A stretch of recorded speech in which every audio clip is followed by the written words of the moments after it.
Now on Coast TV News. Flooding continuing this morning across Delmarva from this week's nor'easter. And once a military vehicle, now a high water rescue mobile getting some good use at Sussex County Fire Departments. This is Coast TV News Midday. Good morning and thank you for joining us. Today is Tuesday, October 15th. I'm Grace Eckerly and welcome to Coast TV News Midday. We're starting off by taking a live look into Ocean City this morning, and the sea is angry today, my friends. I'm joined now by First Alert meteorologist Chris Mastrobuono. And Chris, it is not looking very pleasant out there today. No, still dealing with some lingering effects of this nor'easter. Now, the good news is we're slowly improving as we take a live look into Ocean View Bay. A little calmer, but we're still seeing those overcast skies. We've dealt with a wind-driven mist throughout the morning. We're at 58 degrees right now, and you can see our nor'easter beginning to push out to sea, but the circulation around the storm is so large that the cloud deck is way back here across the mid-Atlantic and northeast, and you can see the circulation around it. So we're seeing some wraparound moisture, dealing with a lot of mist this morning, but that's going to be ending through midday, and we're going to slowly see the clouds begin to clear as we go into the evening. Gusts right now, 27 Indian River Inlet. We're at 18 mile an hour there in Bethany Beach. We're holding at 58 in Rehoboth, 58 in Milton, and 57 in Milford. So we're going to see plenty of clouds throughout the afternoon, highs topping out in the mid-60s. We will see those clouds begin to break as we go into the latter part of the evening, and that will give way to, yes, a midweek delight. We're looking at sunshine returning for our Wednesday and even cooler temperatures by the end of the week. We'll talk more about that coming up in the full 7-day forecast. Grace. Thanks, Chris. And parts of Delmarva still seeing a lot of water on the streets, and those bayside areas, a lot of which being residential, have been a big concern. Over in Long Neck is where we find Coast TV News' Brandon Ferguson. And Brandon, Long Neck experiencing some pretty serious flooding this morning. On Sussex Lane, just off of Long Neck Road, and I want you to look at this flooding here. First of all of the roads in this community have heavy flooding on them, but you can see this flooding right here, the steady flow of water heading to the bay. And when it comes to heavy trucks, we saw some heavy trucks go through this water very slowly, but for your average car, like a Honda Civic we saw here while setting up, just turned around when they saw this flooding. And I want you to listen to this. You see this black car right here? Well, the man that lives at that house with the black car and the man that lives at the greenhouse right here, they couldn't have their neighborly face-to-face talk that they normally do because of this flooding at both of their driveways and in the middle of the road. They had to scream across their balconies just to have a conversation this morning because of the flooding here in Long Neck. Live in Long Neck, Brandon Ferguson, Coast TV News.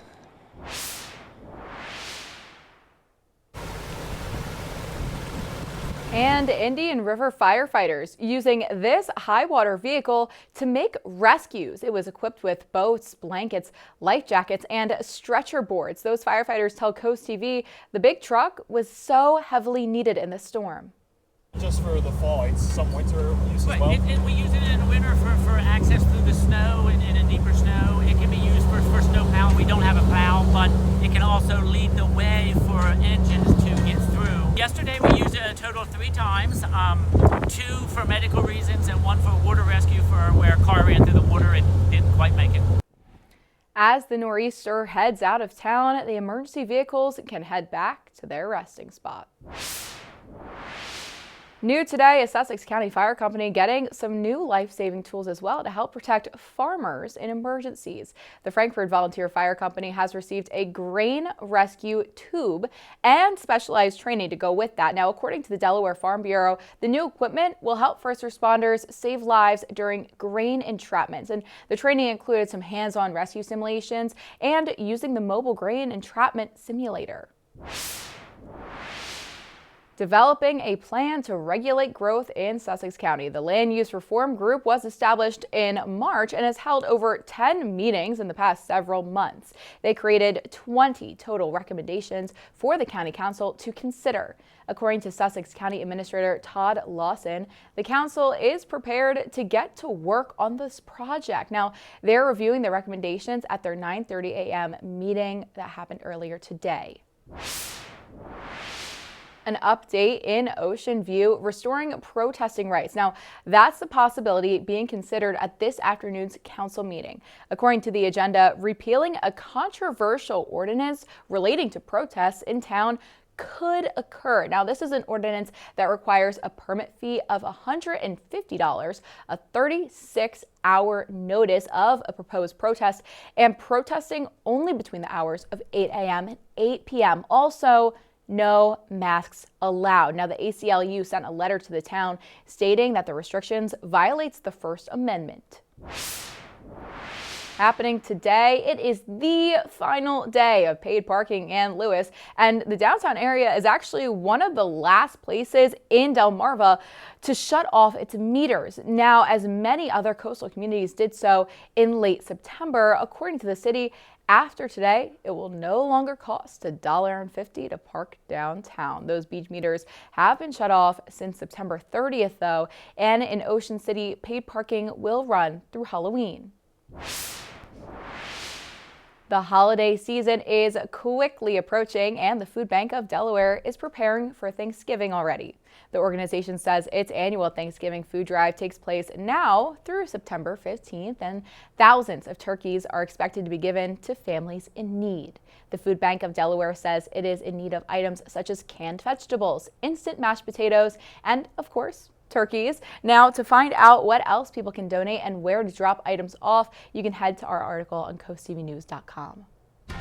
Coming up on Coast TV News Midday, hundreds of CDC staff wrongfully fired. Now, that's what the department is citing an issue in coding. But first, the president addresses world leaders at a peace summit in Egypt, what the next steps they say are in the peace deal. Welcome back. The president's address to global leaders at the peace summit in Egypt came after he was in Israel to meet with the released hostages. Now, NBC's Alice Barr is showing us the next steps as phase one of the deal sees celebration across the world. This morning, as President Trump returns to the White House from a Middle East trip that sought to cement peace in Gaza. Historic day, to put it mildly. The final 20 living Israeli hostages are waking up at home for the first time in 2 years. Joyful family reunions nourishing a nation hollowed out by their long and painful absence. Images of Hamas terrorists abducting Noah Argamani as her boyfriend, Avinatan Or, was also dragged away, were among the most searing from the October 7th attacks. Noah was rescued last year. Avinatan leaping into her arms upon his release. While in Gaza, nearly 2,000 Palestinian prisoners also released through the peace deal, all returning to a war-ravaged territory. President Trump joined 20 other heads of state for a peace summit in Egypt, seeking long-term solutions. We're going to have a lot of money coming into Gaza and a lot of rebuilding and building. The president thanking neighboring Arab states for committing to helping rebuild. I met with many of the people in this room, and it all just started coming together. Though so far, Israel and Hamas have agreed to just phase one of President Trump's 20-point peace plan, with looming questions about Hamas disarming and leaving power, and who will govern Gaza through an uncertain future. In Washington, Alice Barr, NBC News.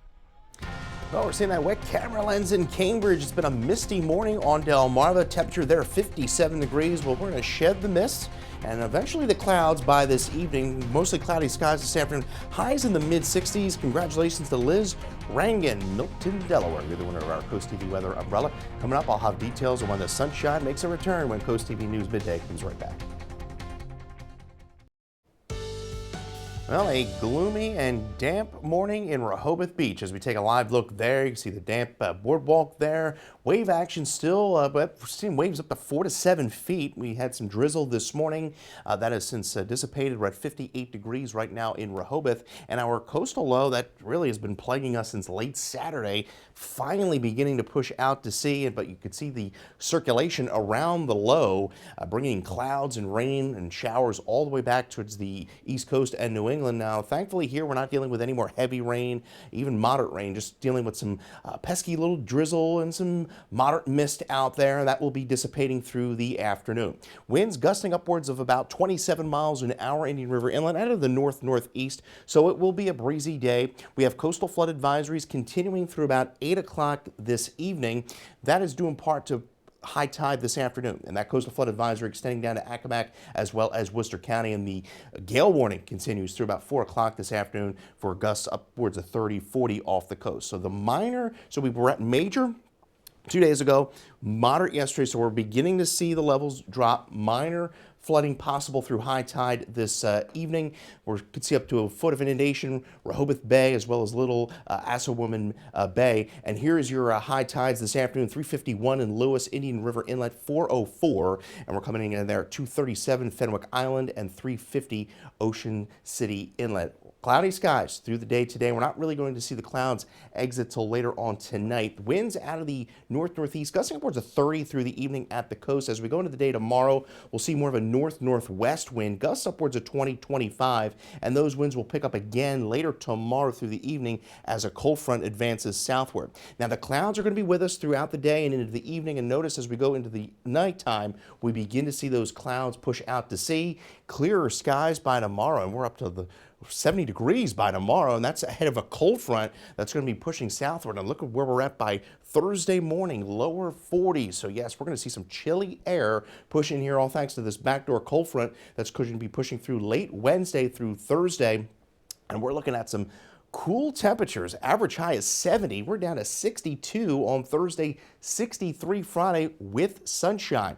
But it's a short cool down, because by the weekend we see southwest winds return and we're back up into the lower to mid 70s Saturday, upper 70s Sunday ahead of a front that's going to bring another round of rain late Sunday through Monday. So most of the weekend is dry. 66 with the showers ending cloudy and breezy this afternoon.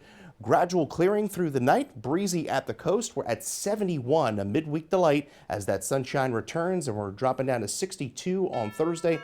Upper 30s early Friday morning, 63 on Friday, and we're back up into the 70s into the weekend.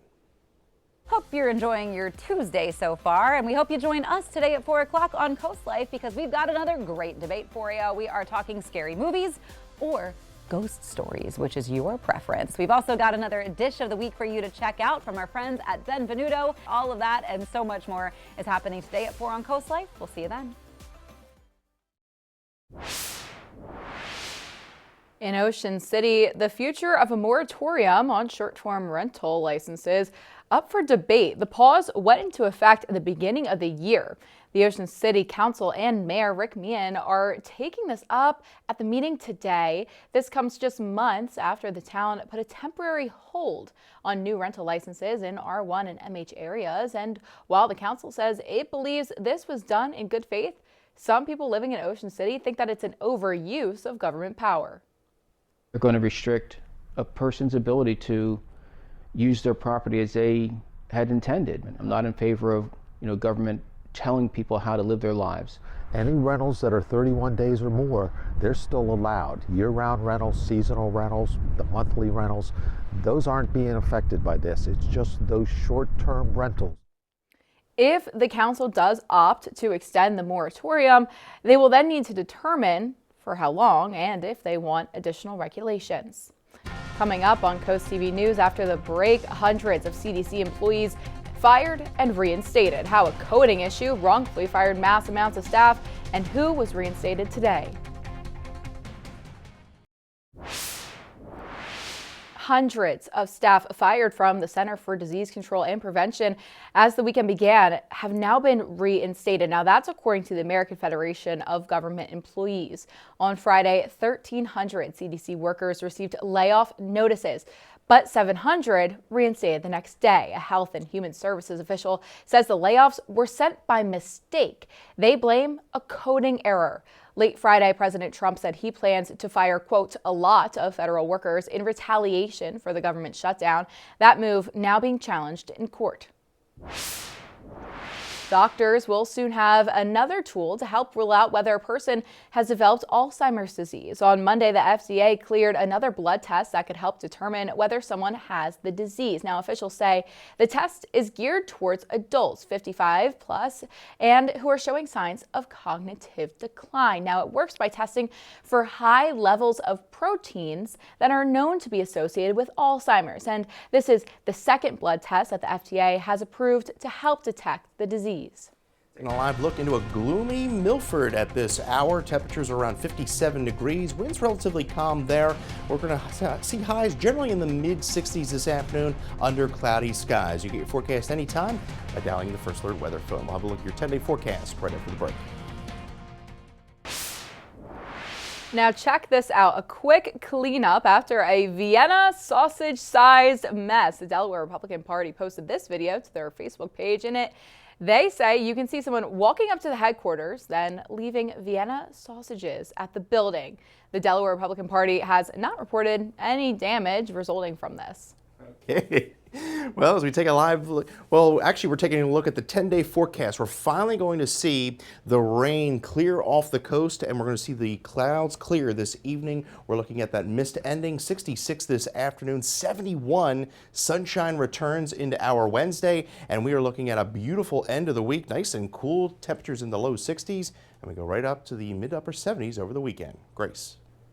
Thanks, Chris. Something to look forward to. And thank you for joining us here for Coast TV News Midday. If you'd like more local news and weather, you can download our Coast TV News app. And don't forget to join us right back here at 5 p.m. later this afternoon for Coast TV News. But until then, have a great day.